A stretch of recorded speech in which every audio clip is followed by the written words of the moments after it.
बर्फ से ढके एक खामोश पहाड़ी गांव में एक गरीब नौजवान रहता था। उसकी जिंदगी आसान नहीं थी। सर्दी सख्त थी, वसाइल कम थे और हालात हर रोज इसका इम्तिहान लेते थे। हाथ अक्सर सर्दी से कांपते थे, मगर उसकी आंखों में एक ऐसा ख्वाब था जो किसी भी तूफान से ज्यादा मजबूत था। जब वो सुबह घर से निकलता, ठंडी हवा उसके चेहरे को काटती, बर्फ इसके कदमों को रोकने की कोशिश करती, लेकिन वो फिर भी आगे बढ़ता रहता। हुआ गांव के लोग इस पर हंसते थे, कहते थे कि ये लड़का कुछ नहीं कर पाएगा। उनके अल्फाज तैर की तरह लगते, मगर वो खामोश रहता, क्योंकि वो जानता था कि वक्त आने पर जवाब लफ्ज नहीं, नतीजा देता है। अक्सर वो अकेला बैठकर सोचता कि क्या वाकई वो अपने हालात बदल सकता है।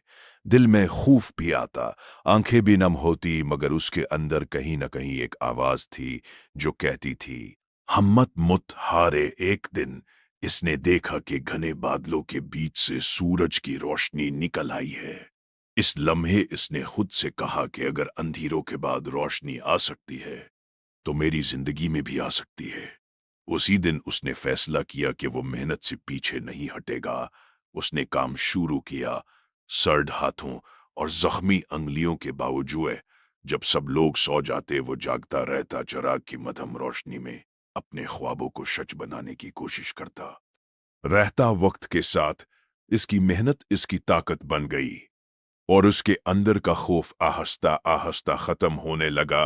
अब इसकी आंखों में डर नहीं था, सिर्फ यकीन था। वो जानता था कि कामयाबी का रास्ता मुश्किल होता है, मगर नामुमकिन नहीं है।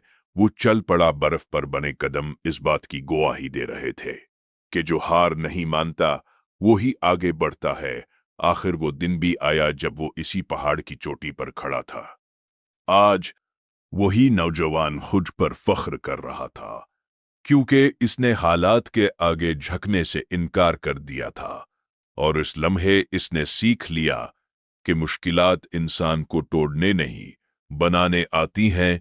जो हार नहीं मानता वही आखिरकार जीतता है।